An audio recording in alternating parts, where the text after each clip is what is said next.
Shannon, the shocking road wins by the Giants and Washington effectively end the Cowboys' chances of winning the NFC East. I believe it did, Skip. But for the simple fact is that I did not see a scenario in which any team 2 weeks ago, 3 weeks ago could win 3 games in a row, let alone the Giants have won 4 in a row and Washington has won 3 in a row. And when you look at it, I had to come out here for the last 2.5 weeks in here. Of all the teams in the NFC East, the Dallas Cowboys had the most impressive road win outside of the division. True. They beat Minnesota. True. So what we're going to say about Washington football team yesterday and the Giants on Sunday?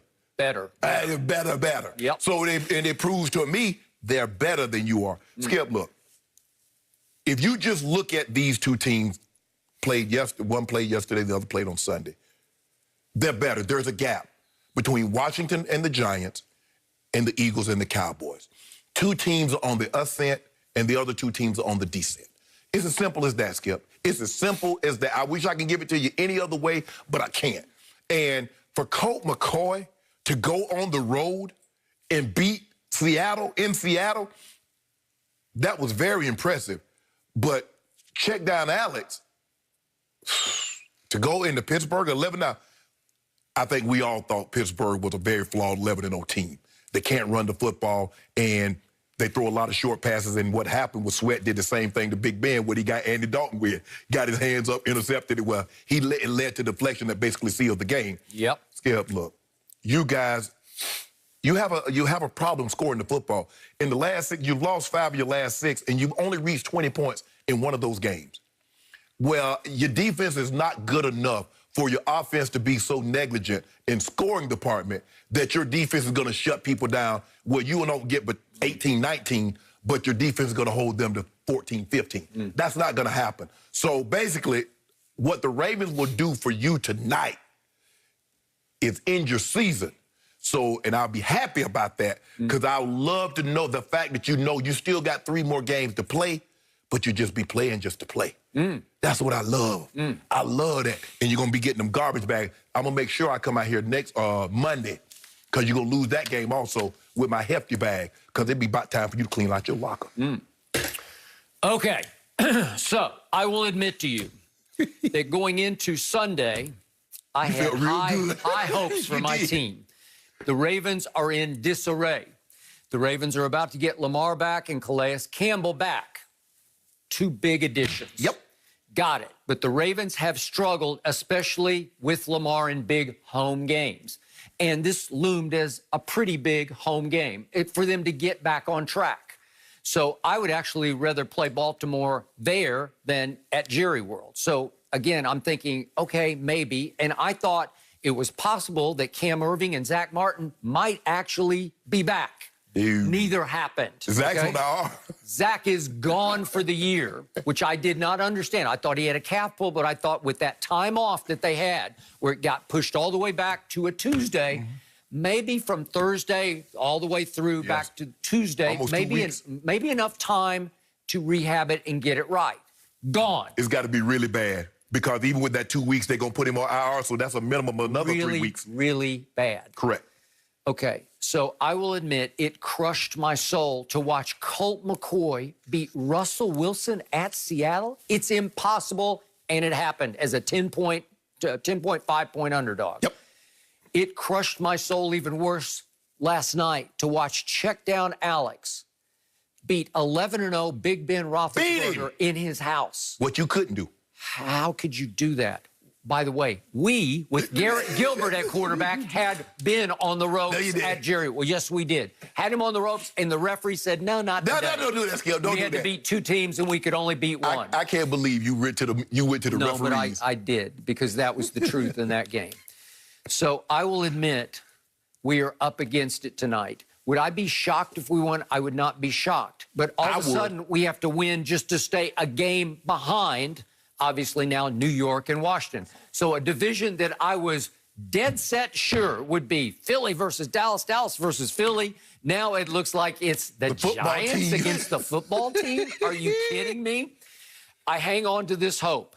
Dallas's schedule, just based on one-loss records of remaining opponents, is still the second easiest in the league. Meanwhile, Washington has moved all the way up to 8th easiest, so you might argue they now have a leg up. And the Eagles are 18th, but the Giants are way down at 21st easiest, and you start getting into hardest. I think it's what would be the 11th hardest, okay? So the Giants still have Arizona at home, but Arizona is suddenly struggling just when I thought after the miracle that Kyler made, that I thought the Hail Murray, I thought that would propel them into an obvious playoff spot, but now they are struggling. Cleveland, they got to play at home, the Giants do. Then they go to Lamar at Baltimore, and then they finish, obviously, with Cowboys at New York. And I was always circling that game as, wow, that could be for the division, right? Yeah. So Dallas has this remaining. At Baltimore, then at Cincinnati, which I always circled as, okay, we can certainly win that game. Then San Francisco was hit and miss last night. The quarterback just isn't very good. I don't even think their real starting quarterback is that good, but they have to come on a Sunday night to Jerry World. 49ers will beat y'all. I don't. You could be right, depending on what happens tonight. But then Philly comes to Dallas and then at New York. Okay, so the point is, I was so excited until I see the headline yesterday, Zach Martin is out for the year. They crystallized. They actually took off when Zach Martin, as you recall, the best guard in football, was moved to right tackle. And that happened right on schedule at Minnesota. And all of a sudden, Zeke came back to life. And all of a sudden, wait a second, Andy Dalton looks like a pretty good starting quarterback. Okay. And yet, what happened in the opening drive against the Washington football team on Thanksgiving, Zach goes out. Well, it actually went the other way. Cam Irving went out with the knee, and he's still out and gone. And Zach's out. That means tonight at Baltimore, I'm back to what I've had about 2/3 of this year. I have 2 undrafted kids at my bookend tackles. 2 kids. I got a rookie undrafted out of Texas Tech, and I have a second-year undrafted out of Indiana.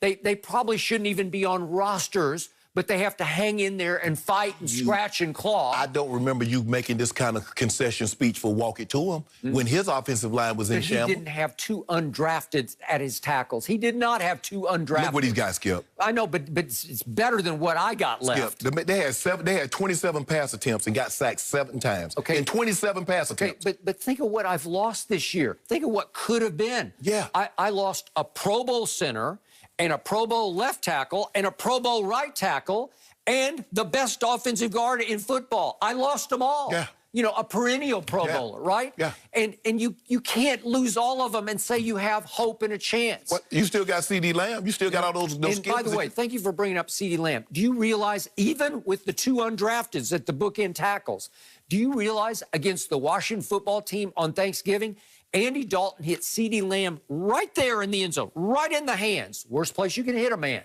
Hit him in the hands, and he dropped it, and he is not a ball dropper. Never was in college at Oklahoma. I watched every game he played, every snap. He dropped it, and guess what? If he had caught it, they would have gone to the 4th quarter tied with Washington. You know what the final score was? 41-16. They lost the 4th quarter 21-0 because once he dropped the ball, they dropped all hope. They just, you could see the whole team say, that's it, we're done. Why you say that's it, you're done? But so you help me understand this, Skip.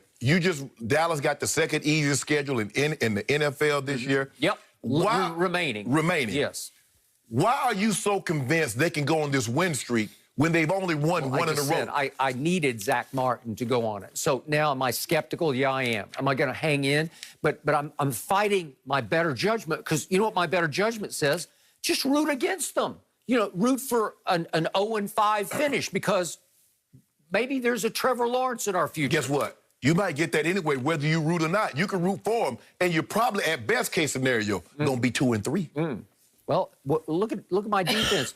Just when Trevon Diggs seemed like he was the catalyst to my defense, he's lost. Whoa, Skip. Why are you making all these excuses? Because they're legit. They're valid. So walk it to him playing without Alshon Jeffrey, playing without D-Jack, Zach Ertz, Dallas Goedert, Lane Johnson, Barrett Brooks.